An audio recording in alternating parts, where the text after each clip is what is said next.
in court, the Right Honorable Solicitor of our solar system is now presiding.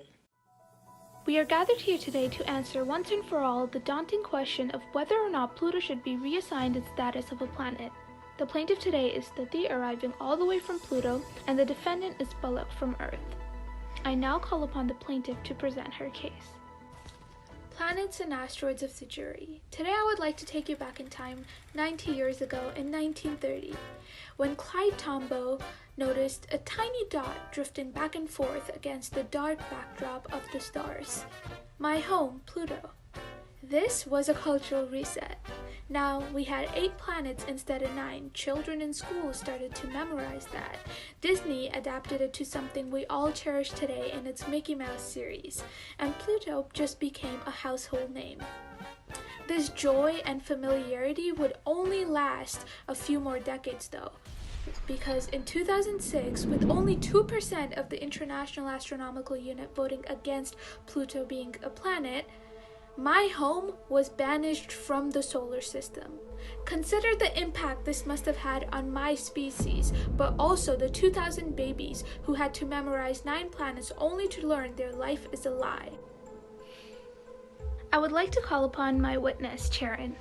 Hi, I'm Charon, and I'm one of Pluto's moons.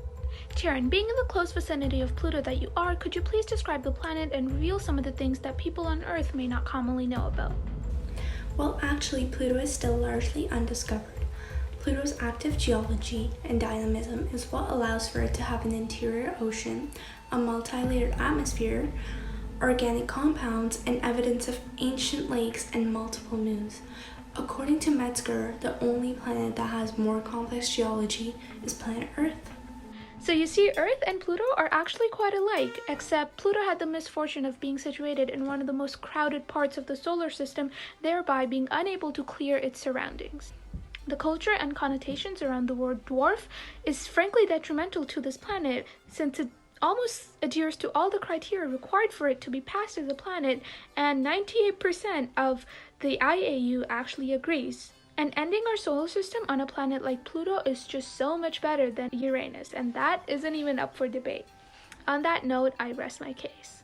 I now call the defendant to present her case. My dear planets and asteroids, look who's back. It's Pluto, the dwarf planet.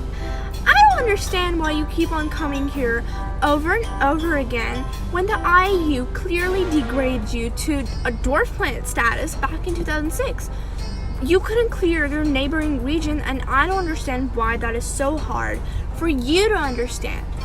If we classified every small thing in the universe as a planet, then every object of the Kuiper Belt would be a planet.